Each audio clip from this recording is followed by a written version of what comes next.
something that I came across today and it really made me think, so I thought I just wanted to make a video about it.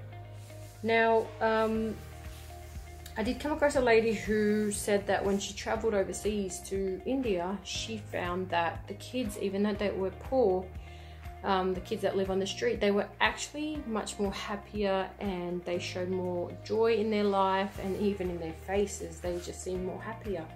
And it really made me think. I thought, hold on, how is this possible? Because, you know, they do face things like having no home sometimes, having not enough food, or, you know, having fancy things and toys and clothes. And then I thought, oh, that's probably why, because there is no overexposure of certain things. Now, you know, I feel like when you compare kids that are growing at a certain rate, and then their exposure in life, whether it's materialistic exposure or experiences, or even like the internet, if it's matching their growth, then there is a healthy connection between how they're growing and what they're taking in and what they're experiencing, compared to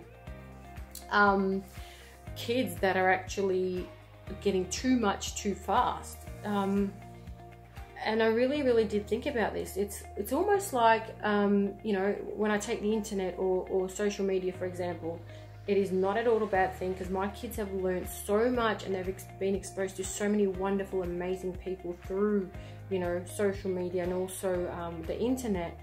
And you know, it literally makes learning so much easier. However, the downside is when the parents are not monitoring them and they're not guiding them through the internet usage or browsing. It's almost like you take your kids out to the city and you say, hey, you know what, guys, here's the big city. I'm just going to drop you off here, turn my back and walk off, and you have free access to everything, you know, whether it be what you look at, what you do, what you buy, what you don't value, what you take in.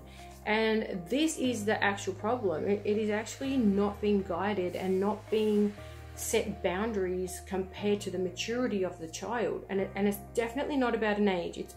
It's literally about knowing each individual child and giving them what they require at that time of their own maturity. And so that's why I feel kids these days, they have such a higher rate of, you know, depression and suicide rates and dependency on things, and their addiction to, whether it's, you know, substances or even social media. It's all because they get so much so early that they don't know how to process things, and also before they have learned to value, self-empower, self-mastery, self-manage, they're given way too much. So please, as a parent, be aware of this, and really think about what your kids are looking at, what they're doing, what you're showing them by being that person, and this will help decrease this disbalance. Okay, so that's my opinion, and I hope you liked it. Thanks for that.